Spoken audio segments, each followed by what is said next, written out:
آپ بھی گفتگو کرتے رہے ہیں، یہ چیف جسٹس صاحب اتنے متنازع ہو گئے ہیں کہ تحریک انصاف نے یہ کہا ہے کہ اب وہ کسی کیس میں نہ بیٹھے جس میں عمران خان یا پی ٹی آئی کا کیس ہو.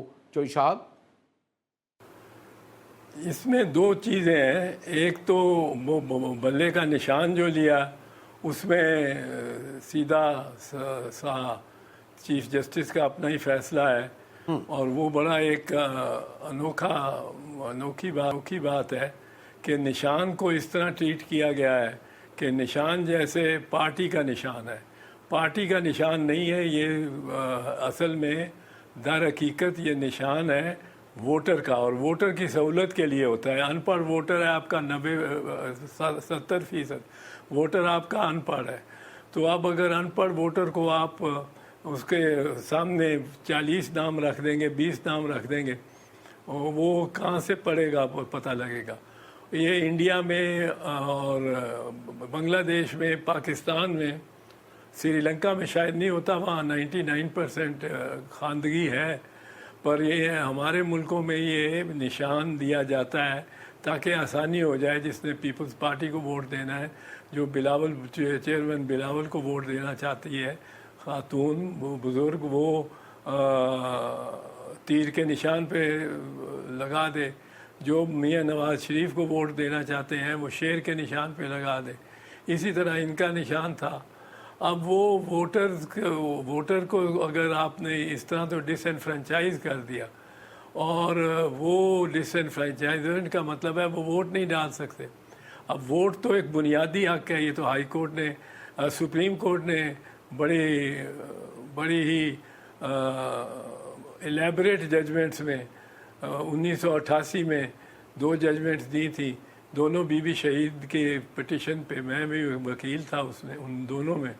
ان میں یہ بھی کہا کہ ووٹ بھی بنیادی حق ہے اور سمبل بھی بنیادی حق ہے، کیونکہ ووٹ کو ایکچویٹ کرنے کا، ووٹ کا حق استعمال کرنے کا، جو ووٹ کا بنیادی حق ہے اس کو استعمال کرنے میں جو بھی ممد یا سہولت ہو سکتی ہے، وہ ضروری ہے. وہ سہولت بھی ایک بنیادی حق ہے. لہذا بنیادی حق تھا یہ. کوئی جتنے بھی کروڑ ووٹر جو اس پارٹی کے تھے ان کے سے وہ ان کو ڈس انفرینچائز کر دیا آپ نے، پارٹی کو منتشر کر دیا. پارٹی کو منتشر یا ختم کیا ہی جا سکتا ہے صرف ایک ریفرنس اگر گورنمنٹ فائل کرے اس پارٹی کے خلاف سپریم کورٹ میں، تو اس ریفرنس پہ جس طرح نیب کو، نیشنل عوامی پارٹی کو ڈسکوالیفائی کیا تھا، ڈی رجسٹر کیا تھا، اس طرح وہ ڈی رجسٹر ہو سکتی ہے، ورنہ تو نہیں ڈی رجسٹر کیا جا سکتا، منتشر نہیں کیا جا سکتا. اب انہی فیصلوں کو بالخصوص جو چیف جسٹس صاحب نے ایک خط لکھ کے برٹش ہائی کمشنر کو، اس کے مطلب ہے اس میں کیا ان کو ضرورت تھی خط لکھنے کی. میں سمجھتا ہوں یہ تو فارن آفس کا کام تھا. آپ فارن آفس کو لکھتے تھے کہ آپ یہ کریں، آپ اس میں اپروپریٹ رسپانس دیں یا میرے سے ڈسکس کر لیں اپروپریٹ رسپانس دینے کے لیے.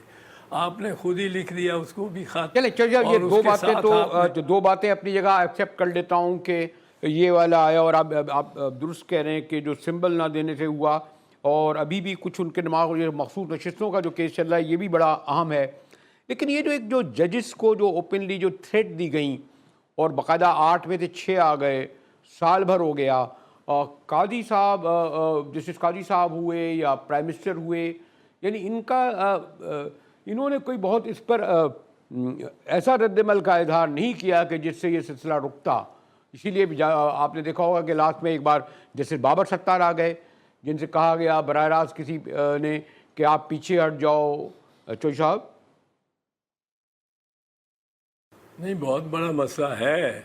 اور آپ دیکھیں اس میں جو اہم بات یہ ہے کہ چیف جسٹس صاحب نے خود 5 چیف جسٹسز کو لکھا، 4 صوبائی اور 5ویں اسلام آباد کیپٹل ٹیریٹری کے ہائی کورٹ کے چیف جسٹس کو، کہ آپ اپنی سارا فل کورٹ بلا کے اور اس بارے میں جو خط لکھا ہے 6 ججز نے، اس کے بارے میں آپ اپنے کامنٹس دیں اور اپنی رد عمل دیں۔ تو وہ جب مانگا تو ادھر سارے ججز میں اتفاق رائے ہوا، فل کورٹس کے سارے ججز نے اتفاق رائے سے، لاہور ہائی کورٹ کے 42 ججوں نے اب اتفاق رائے سے، مثال کے طور پہ سندھ ہائی کورٹ کے تمام ججز نے، Quetta high court, Peshawar high court, ہر کسی نے پورے ایک یکجا اور یونینیمس اوپینین جو دی اس میں، کہ نہ صرف یہ دھمکیاں دیتے رہے ہیں پر آج کل بھی دے رہے ہیں اور باقاعدہ چل رہی ہیں، اور یہ دباؤ ڈالنے کی کوشش کرتی ہیں ایجنسیاں ہم پہ، اور ہمیں بڑی اس کی مطلب ہے تشویش رہتی ہے۔ دیکھیں چوہدری صاحب، بات یہیں تک کا چوہدری صاحب، لیکن یہ بات صرف ان جن کی طرف اشارہ کر رہے نہیں ہے، لیکن کھلے عام پریس کانفرنسیں بھی تو ہوئی ہیں، تو اس میں بھی تو کوئی ان کے خلاف کارروائی کیوں نہیں ہے جو کنٹمپٹ کر رہے تھے؟ میں نے دیکھا کہ ہمارے گورنر سندھ ٹیسوڑی صاحب کر رہے تھے، پھر خیر وہ ایم کیو ایم کے آج تو خیر معافی لے گئے، ایک کوئی فیصل واڈا صاحب ہیں، وہ تو بڑے اپنی پارٹی کو ہی کلعدم قرار دے رہے ہیں، انہوں نے ڈٹے ہوئے کہتے ہیں میں توہین مانوں گا نہیں نوٹس۔ تو یہ جو پریس کانفرنسوں کا سلسلہ تک بھی شروع کر دیا گیا چوہدری صاحب۔ دیکھیں جی، جب واڈوا بولتا ہے تو وہ کس کی بیاف پہ بولتا ہے؟ وہ پیپلز پارٹی کا امیدوار نہیں تھا، وہ مسلم لیگ نواز میں نہیں ہے، وہ ایم کیو ایم میں نہیں ہے، لیکن وہ سینٹ میں پہنچ گیا، کیا کمال ہے۔ تو جنہوں نے پہنچایا ان کی آواز ہی ہے نا وہ۔ اب وہ کہتے ہیں کہ ہم فٹ بال کھیلیں گے ججوں کی پگڑیوں سے، اور یہ تو حد کا بیانیہ ہے، بہت ہی زیادہ۔ اس پہ چیف جسٹس صاحب ان ایکٹیو رہے ہیں بالکل میرے خیال میں۔ چوہدری صاحب، اگر میں آپ سے تو گفتگو اگر ہو تو جس موضوع پر بھی ہو، ایک سوال میں بھی کمی جواب تو میں اگر کنکلوڈنگ آپ سے سوال کروں، بلکہ آپ ہی کا ریمارکس یہ آیا ہے کہ عمران خان آپ کو، یعنی بانی تحریک آپ کو آپ انہیں جیل سے باہر نکلتا ہوا نہیں دیکھ رہے۔ بہت بڑا آپ نے ہوا ہے، دیکھیں ابھی ریلیف ملا ہے سائفر کیس میں، اور بھی بہت سارے کیسوں میں انہیں ریلیف ملنا شروع ہو گیا ہے، آپ نے کس بنیاد پہ کہا؟ دیکھو، میں اس لیے کہتا ہوں کہ پہلے تو میں کہتا ہوں پاکستان میں تو کوئی پیشین گوئی کی ہی نہیں جا سکتی ماضی کے علاوہ، یہ میں بار بار کہتا ہوں۔ کوئی پتہ نہیں پرسوں نکل آئے عمران خان، یہ کیا پتہ ہے، یہ سارا کایا پلٹ جائے۔ 8 مئی کو پتہ تھا 9 مئی کو کیا ہونے والا ہے، اور اس کے کتنے دور اثر نتائج ہوں گے۔ تو یہ کسی کو پاکستان میں کچھ نہیں کہا جا سکتا۔ باقی یہ ہے کہ پاکستان میں جو تبدیلی آتی ہے یکدم بھی آ جاتی ہے، پر جو عمران خان کے لیے موجودہ حکمرانوں نے، اور میں حکمرانوں سے مراد میری شہباز شریف نہیں ہے اور نہ ہی مریم بی بی ہے، بٹ نہ ہی نواز شریف ہے، جو انہوں نے جو منصوبے بنا رکھے ہیں وہ تو 13 مرتبہ نکلتا ہے قیدی بضمانت کرا کے، 13 مرتبہ پکڑ کے اس کو اندر ڈالتے ہیں۔ تو وہ ابھی تو افورڈ نہیں کر سکتے کہ خان باہر آئے، اور یہ جو حکمران ہے تو وہ اور کیسز بنائیں گے، پر اللہ کرے عدلیہ میں جان ہے اور جان رہے تو وہ انڈیپینڈنٹ فیصلے کرتی جائے۔